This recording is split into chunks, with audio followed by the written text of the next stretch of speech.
You're listening to The Alana Show with your host, Alana Vandeveer. One-on-ones with the important people who make our vibrant community run. On the True Oldies channel and streaming anywhere in the world at trueoldiesfla.com. Now, here's your host, Alana. Today, we're joined by someone whose life is rooted in service, sacrifice, and strength. Nick Cannon of Wounded Veteran Relief Fund is a proud American, U.S. Air Force veteran, and now a dedicated nonprofit leader. From serving as an F-22 Raptor Crew Chief and Honor Guard member at Tyndall Air Force Base to fighting for veterans' rights in both the Florida and U.S. House, Nick has never stopped serving. Now, as Director of Operations at the Wounded Veterans Relief Fund, he's helping deliver real life-changing support to Florida veterans and their families. Thank you, Nick. And Nick, we're honored to have you here. Appreciate it. Pumped up. Excited. Let's start with your story. How did this journey begin? Every veteran's got one. Amen. Yeah. From Florida, not over. Yeah, no, it's just getting started. Yeah, amen. I'm blessed to be able to do this. From Florida. Joined the Air Force right out of high school. Tried to get out of Florida, but government, Air Force has different priorities, and sure enough, they placed me right back in Panama City at Tyndall, where I spent 6 years as an F-22 crew chief. Unfortunately for me, not a big fan of changing oil in my truck, so realized that being a crew chief on 22s wasn't the lifestyle that I was really for, but what kept me so grounded with it was people.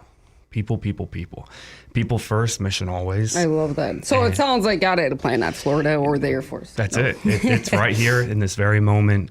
We're now, after 6 years in the Air Force, time in both the Florida legislature and the U.S. House, being on the right side of history, servicing veterans through our programs with Wounded Veterans Relief Fund, and truly no better place to be, making a difference. I'm glad you got both those sides of things too, or well, all of them rather. It's not just two in that deal, but the legislature too. So your journey from the Air Force, Staff Sergeant, to nonprofit leader is inspiring, but what motivated you to continue serving veterans in the civilian world?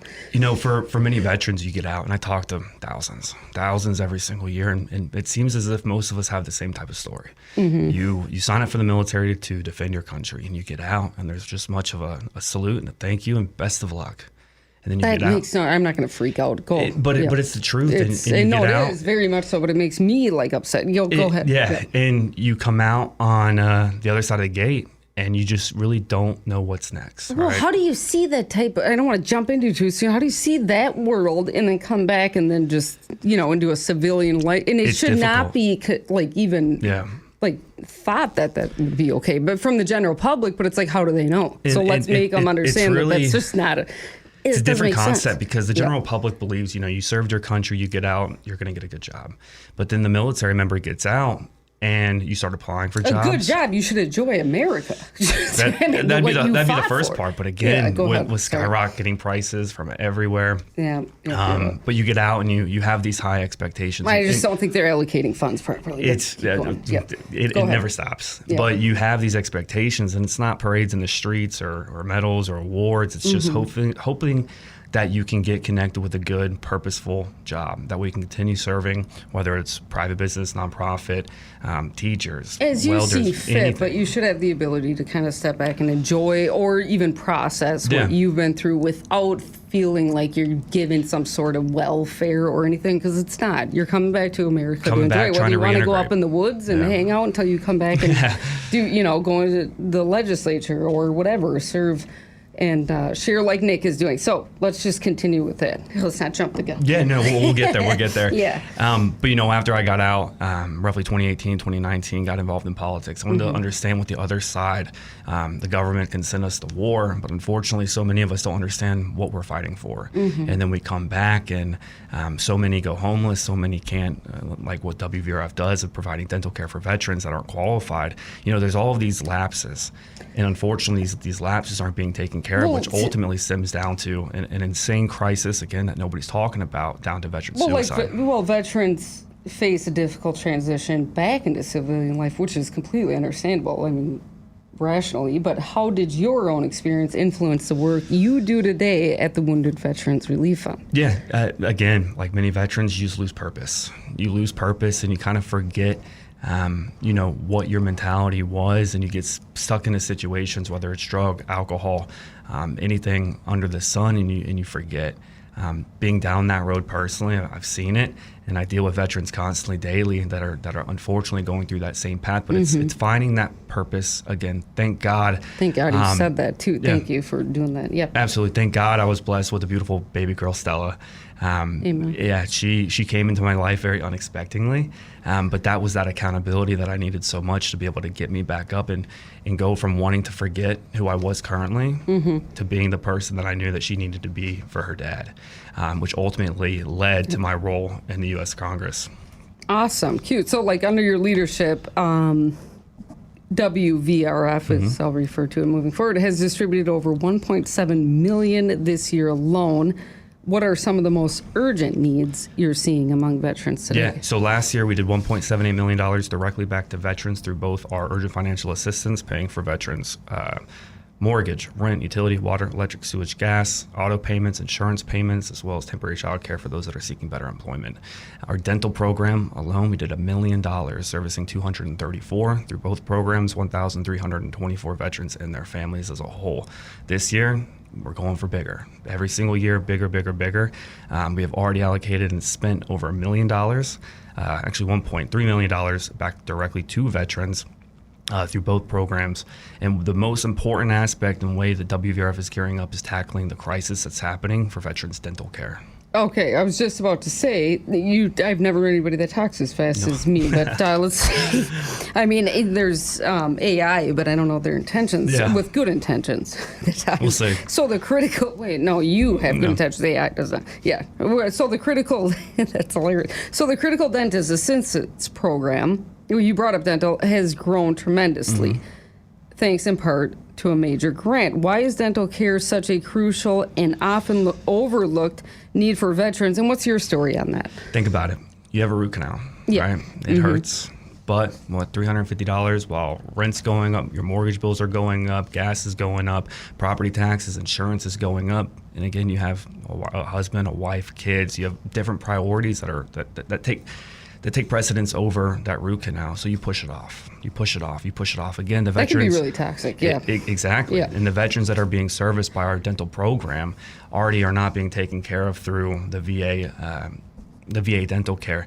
So they push it off, and that... Why aren't they being cared through the VA dental? 85% of veterans do not qualify for VA dental care. How the heck does that make any sense? It doesn't, and nobody's talking about it, because if you look at dental care, it stems down to other issues, whether it's heart issues, self-worth issues. The veterans that we service constantly. I want to have this as an ongoing segment, but I just had to say something. It's the most absurd thing I've ever heard in my life. You go over and defend your country, and you come back, I don't care if it's 1, 2, or 2, 2, or 3, and you're fighting for dental care outside of even having to go to an office situation bothers me, but this is off the charts. It's just insanity. Nobody like, where are the funds going where this isn't allocated if you look at the budget? It not even being talked about, because when you're talking about VA healthcare, it's a Congress thing. It's not a state-by-state issue. Well, it's a congressional thing. We need new elected officials. Daniel, what are you doing?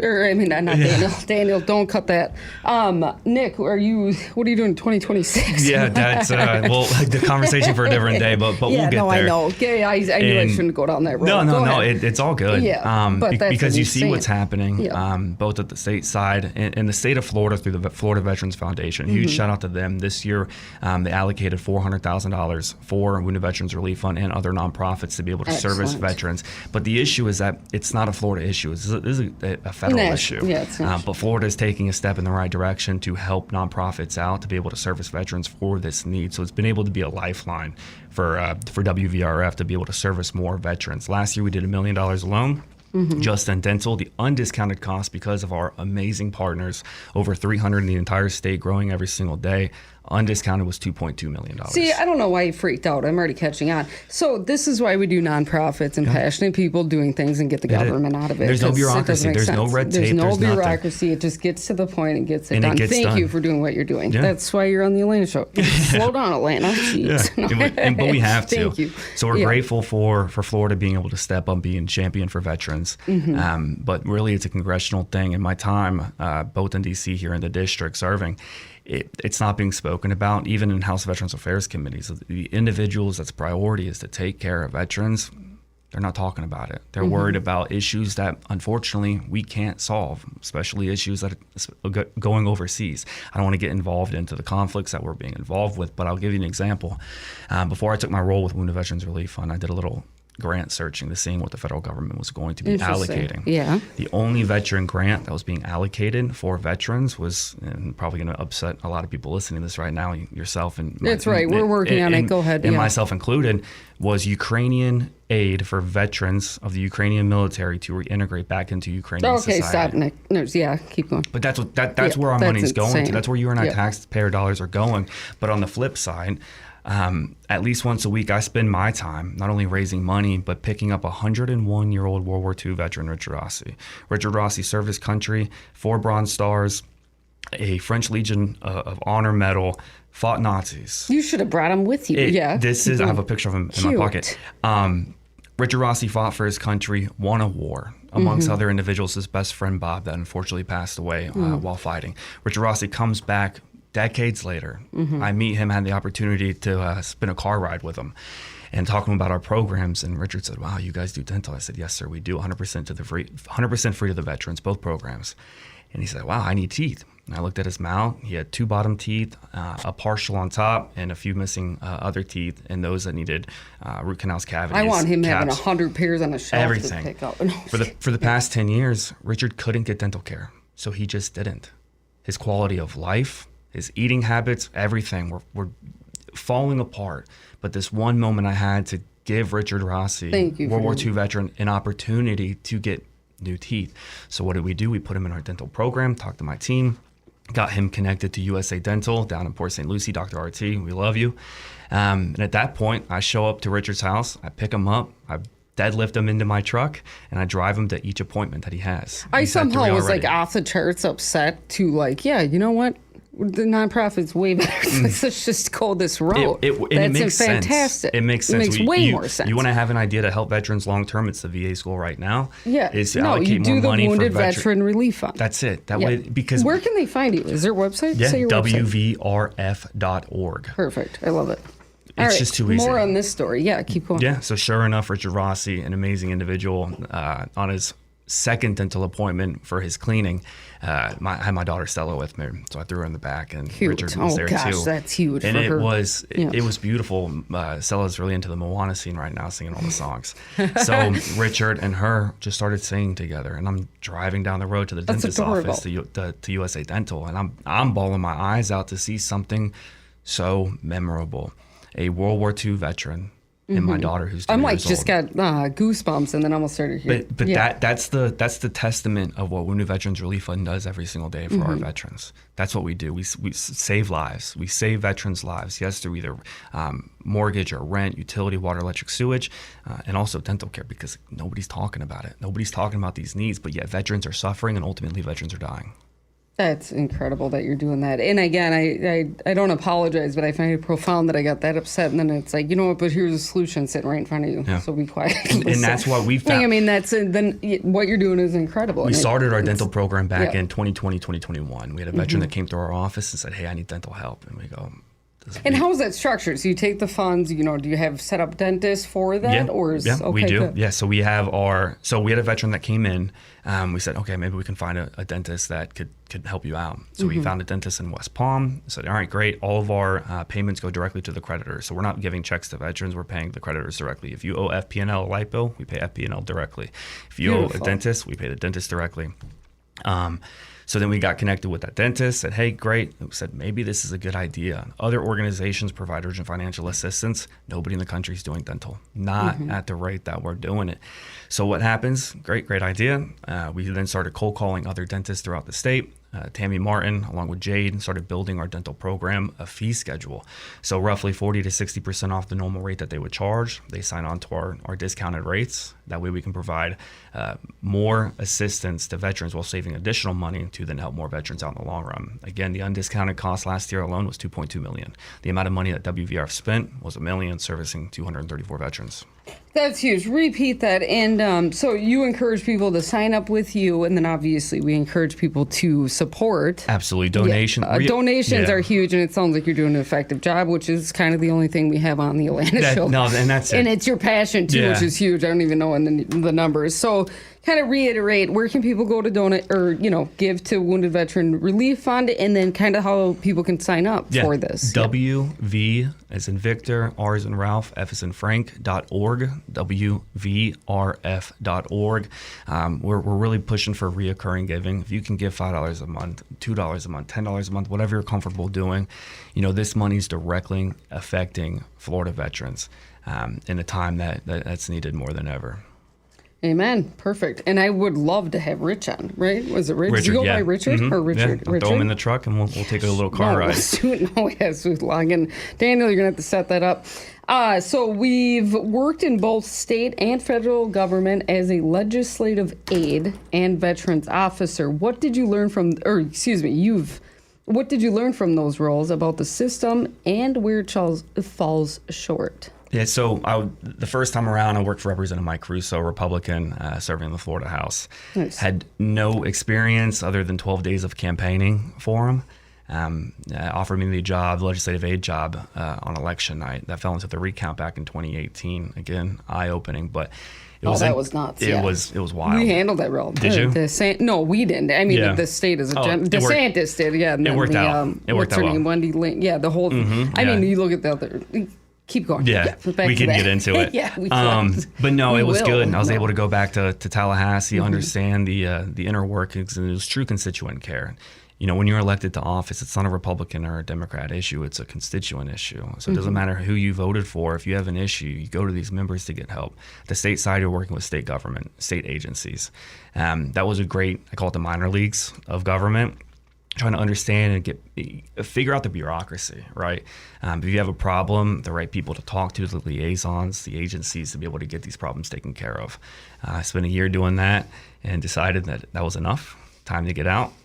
As I do, I'm a big proponent of term limits. Thankfully, here in Florida, we have them. No, I think if the people are involved, we don't need to do that. But keep going. Yeah. But I mean, I understand that idea. Keep going. So, I continued for a year and then took a bit of a sabbatical. Again, the ups and the downs, like many veterans go through every single day. Found myself a little bit lost, but through the grace of God, my daughter Stella came, and she was that eye-opening moment for accountability to come back.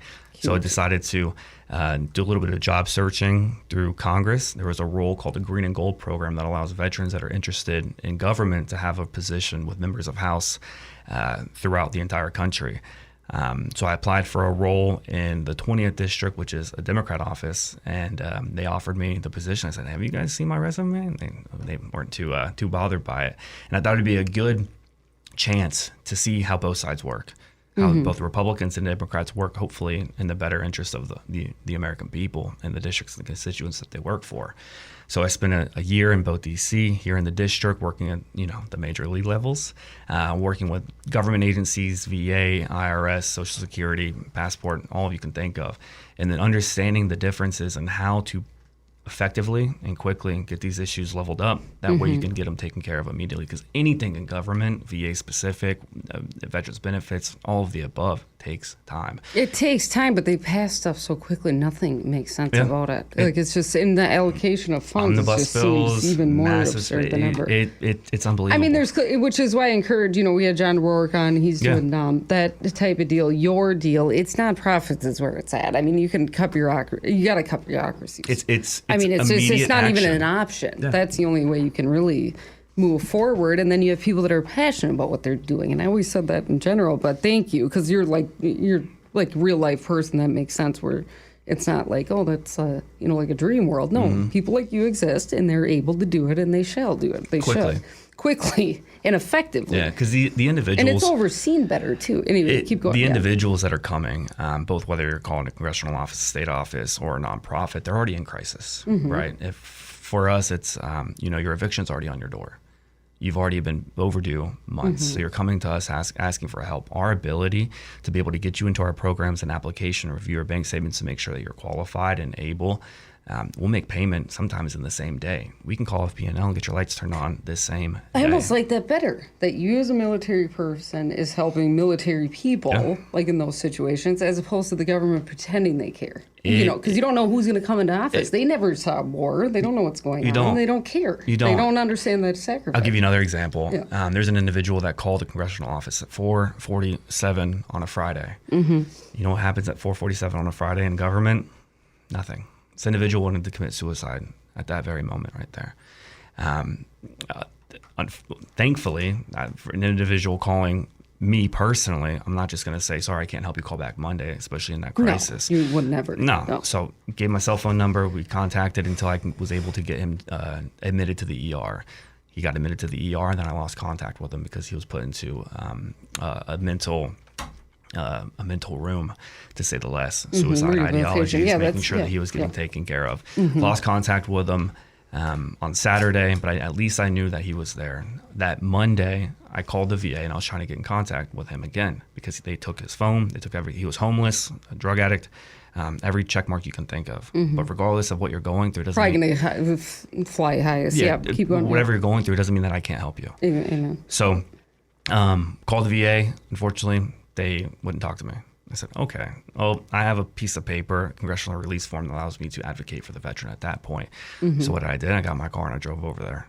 I went through floor by floor finding this individual. And this is no disrespect to the VA. I do appreciate everybody that's over there because I do believe that they want to be there. They do. It's just, I hope you recruit the good one. But this is an issue with bureaucracy. This is an issue with the institution itself, not the individuals working in there, but the institution. This veteran that was going through a crisis, borderline committed suicide.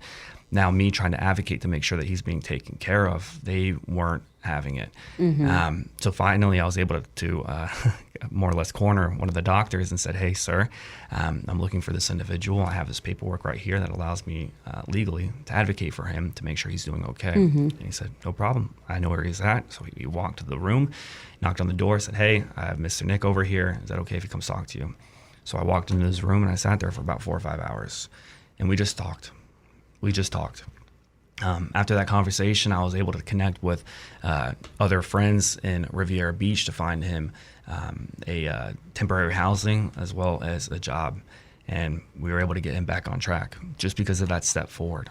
And wanting to take initiative to making sure that this person has a chance. You just have to fight for I just want to say thank you for all you're doing, and usually I'd be raging. You think of somebody reading something online and you don't have that back, you read a nasty article or something like this person didn't get this or that, but then you have you actually driving over there to handle the situation. Yeah, and it's not just me. You're taking care. No, I know it's not, but that's it's a lot. But let's you're on the Alana show. Let's focus on you. That's what we're doing today.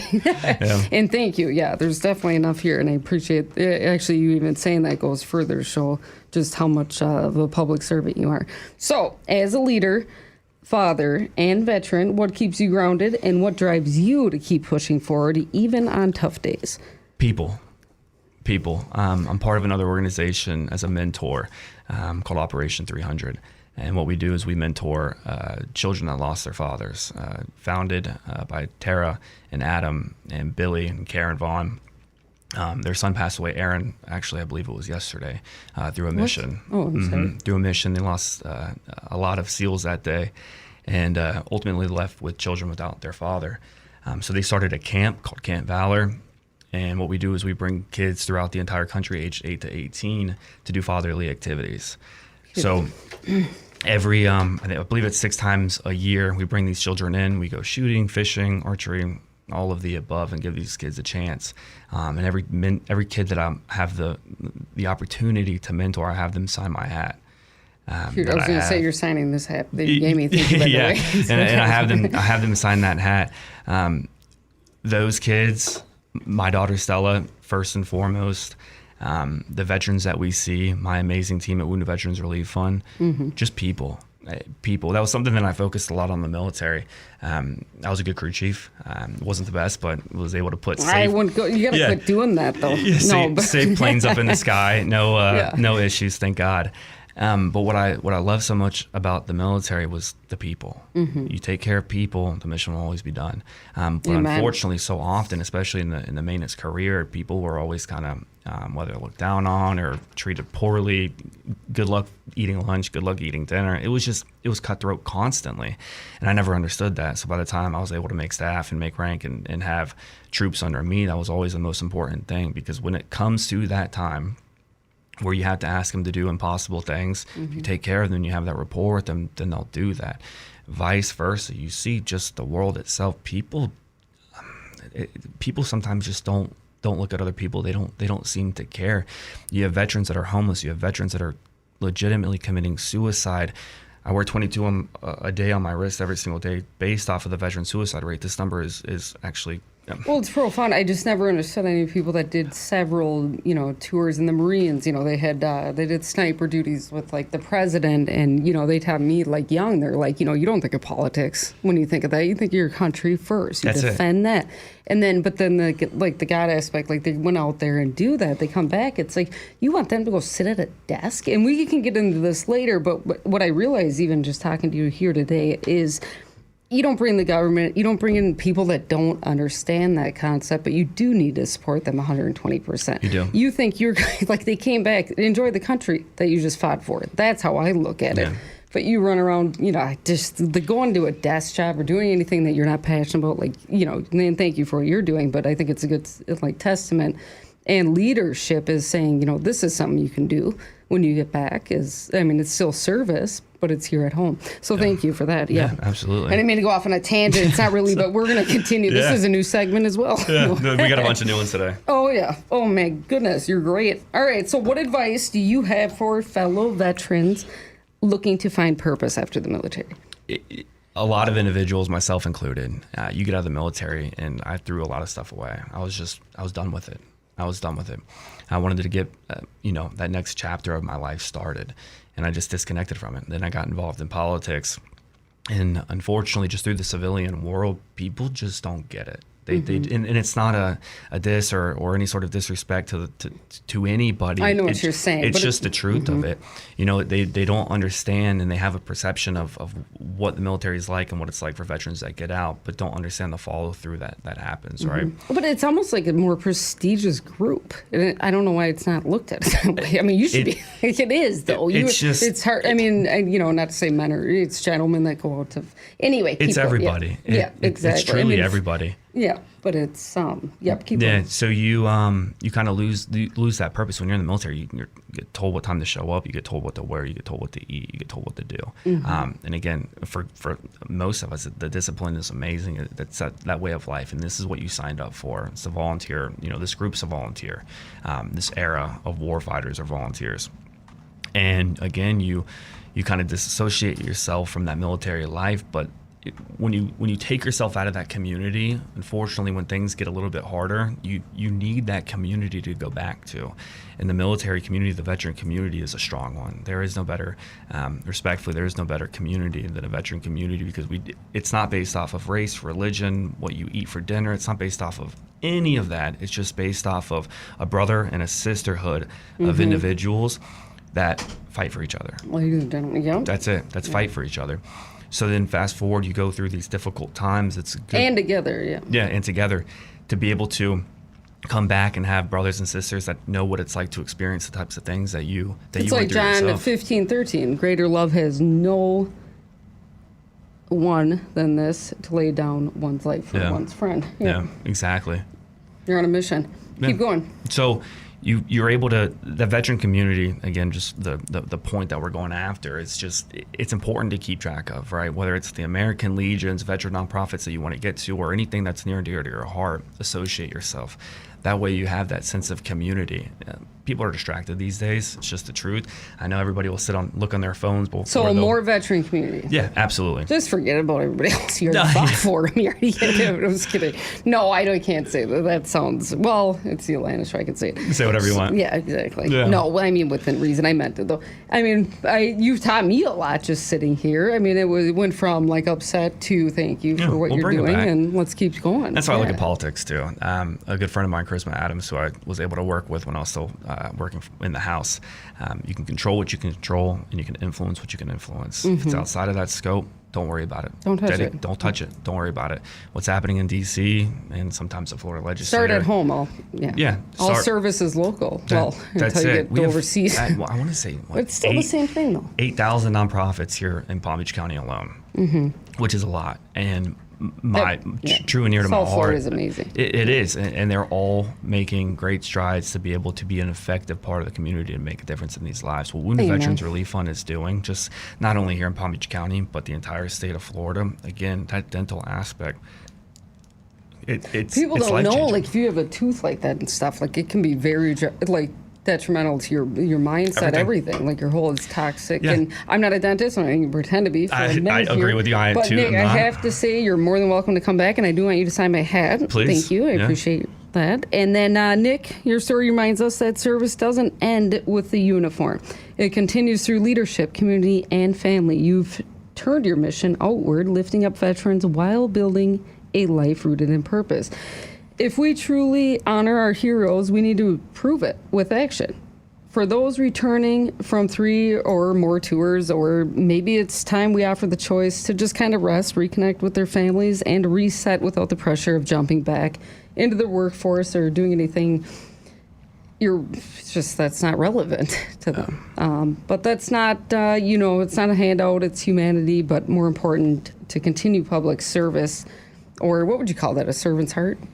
I think that works. Would you? Yeah, I think that works. All right, good deal. Thank you. And Nick, thank you for your continued service, your strength, and your dedication to veterans and your family and their families. Aim high and keep leading. Thank you, Nick, and I look forward to having you back for sure. There's a lot to unload. Likewise. And thank you for listening to the Alana Show, and stay tuned. Bye-bye.